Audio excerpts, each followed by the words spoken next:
كنتم في قناتكم المواطن 360. كما كتعرفوا كنوافيكم باخر الاخبار والمستجدات اللي طاريه في المغرب.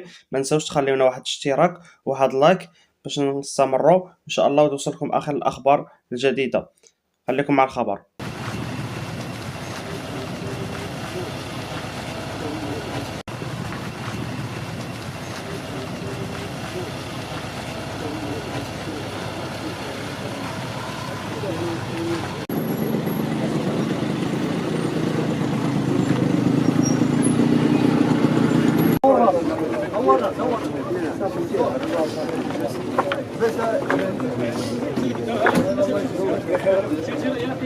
ومن الساكنه ديال الدوار وجار ديال هاد الناس اللي وقعت عندهم هاد الفاجعه والناس من العائله.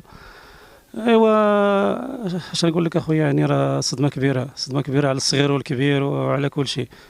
يعني انا لله وانا اليه راجعون. يعني راه فاجعه كبيره بالنسبه للواقعه على حسب يعني داك الشيء اللي كاين هو ان السيد هذا مول المحل غيكون في العمر ديالو شي 80 سنه. يعني رجل متقاعد كان خدام في الامارات العربيه المتحده. المهم ملي خد التقاعد ديالو جا برك في المنزل ديالو هنا في الدوار. عنده واحد الجريده في الدار كيسقيها، يعني مره ملي كتعطش راه كيسقيها. يعني البارح في العشيه خدا ديك المضخه ديالو ماشي دارها في الساقيه اللي حداه باش يسقي بها.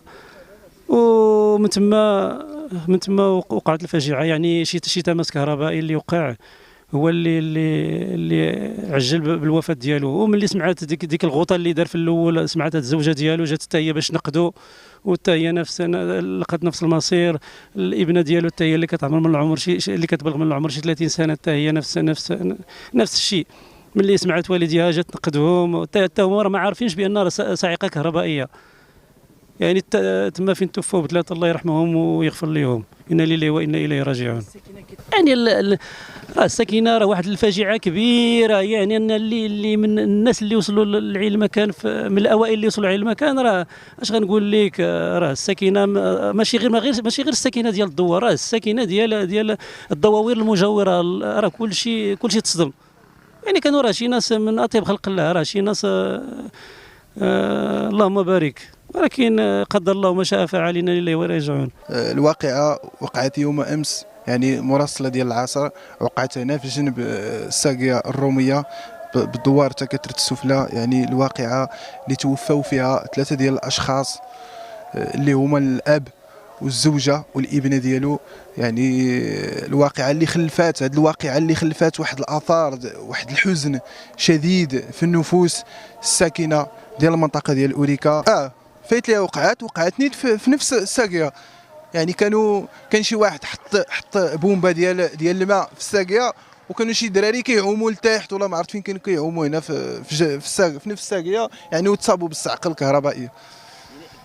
ادت الوفاه ديال واحد الطفل من هذوك الاطفال اللي كانوا كيعوموا في جنبات الساقيه. لا، ما يمكنش دير ليها حاجز، وما يمكنش انك تسدى على الساكنه. علاش؟ لان هذه الساقيه هذه منها كيستافدوا، منها كتستافد الساكنه، ومنها بزاف ديال المسائل. الا سديتي عليهم هذه الساقيه هذه، يعني نورمالمون الا بغيتي تسدها ما دوزهاش من الدوار عندي، خصني نكون انا اولى بها. علاش؟ لان هذا الماء هذا راه كيجي من الواد ديال المنطقه. باش تجيبها وتدوز عليه من الدوار وتبغي تسدها، هذه ما يمكنش منطقيا. العائله ديال الضحايا الكنيه ديالهم الفارسي، من هذا المنبر بعدا كنوجه لهم واحد التعزيه. كنعزيهم في الوفاه ديال الوفاه ديال 3 ديال الاشخاص اللي هما الزوج والزوجه والابنه. الابنه اللي كانت مقبله على الزواج، يعني يلاه دارت عقد القران ديالها، يعني كانت مقبله على تكوين الاسره ولكن قدر الله ما شاء فعل، وإن لله وإنا إليه راجعون. هادشي اللي نقدر نقول. وبالنسبة للحادثة، السلطات المحلية فور علمها بالواقعة انتقلت على وجه السرعة إلى عين المكان باش تعاين، باش توقف. جاو رجال ديال الوقاية المدنية ورجال ديال الدرك الملكي والسلطات المحلية، الشيخ المقدم وحتى القائد قيادة أوريكا انتقل إلى عين المكان باش يوقف على الحيثيات والوقائع ديال هذه الجريمه هذه. ومن هذا المنبر كنوجه لهم تحيه والسلام عليكم ورحمه الله تعالى. السلام عليكم. بهذه المناسبه الأليمه كنقدم واحد التعزية لعائلة الفارسي، وكذلك الصديق ديالنا ياسير اللي هو صديق غني عن التعريف منطقة أوريكا. فعلا هذه الحادثة وهذه الفاجعة المؤسفة اللي هزت منطقة أوريكا البارح بالليل، اللي سقنا الأخبار جينا كنجريو هنا لقينا الناس ديال الدرك الملكي والناس ديال السلطة المحلية والجهاز ديال الوقاية المدنية وأعوان السلطة القوات المساعدة اللي قاموا بالدور ديالهم.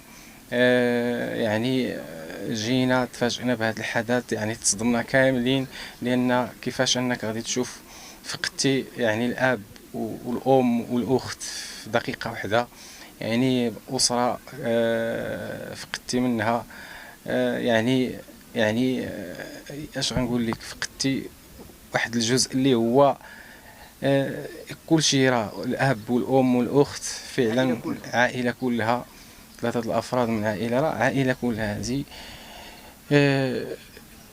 وهذه المناسبة كنعاود نجدد التعزية للأخ رشيد وكذلك السكان ديال دوار تكاترت، اللي أنه كان فعلا مضخة كانت سبب الموت واحد والأسباب متعددة. فعلا كنا جينا غير هنا الاثنين وصدقنا كنشوفوا لي زومبيلونس، واحد الدري هو يخبرنا قال لك اودي راه وقعت واحد المشكل هنا في تكاترت، شي عائلة كذا.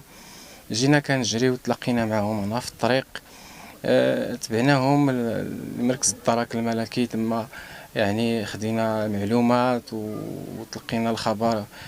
ولكن في هذا الصباح فاش جينا انه نحضروا في الجنازه ديال الضحايا، عاودنا ان سمعنا الخبر كي كان انه السيد كان كيسقي الجرده ديالو، تقطع عليه الماء، جا باش يطلع المضخه، حط يديه شدو الضو، يعني ضرباتو ديك الصاعقه الكهربائيه، غوط شي غوطه، جات الحاجه كتجري باش تنقذو، طاحت في نفس يعني البروغرام. عاود جات البنيه كذلك، وهنا كان انه كيقول لك كان بيمشي اكثر، ولكن هذا قدر الله ما عندنا ما نديرو. وكان نعاود نعزي مرة أخرى ساكنة دوار تكاترت وكذلك منطقة أوريكا، وكان نبلغ واحد التحية للدرك الملكي والناس ديال السلطة والوقاية المدنية اللي قاموا بالمجهودات كبيرة، وكذلك المجتمع المدني ديال أوريكا اللي كنشوفوا الناس هنا كتضامن يعني جات باش انها تعزي هذه الأسرة ديال الفارس، عائلة الفارسي. ومرة أخرى كنقول لهم إنا لله وإنا إليه راجعون. أشوف مني أنا اللي أنا كنعرف يعني الصديق ديالي ياسر، يعني اش غنقول لك، طر فيا الحال أكثر يعني من البارح، ما كان شفت تنعيا، تلاقيت معاه البارح، ولكن وهاني جيت تاني هذا الصباح باش نحضر في الجنازة، نشوف أنا من راسي عاد نشوف العائلة كيف تكون، حالة صدمة كبيرة، ماشي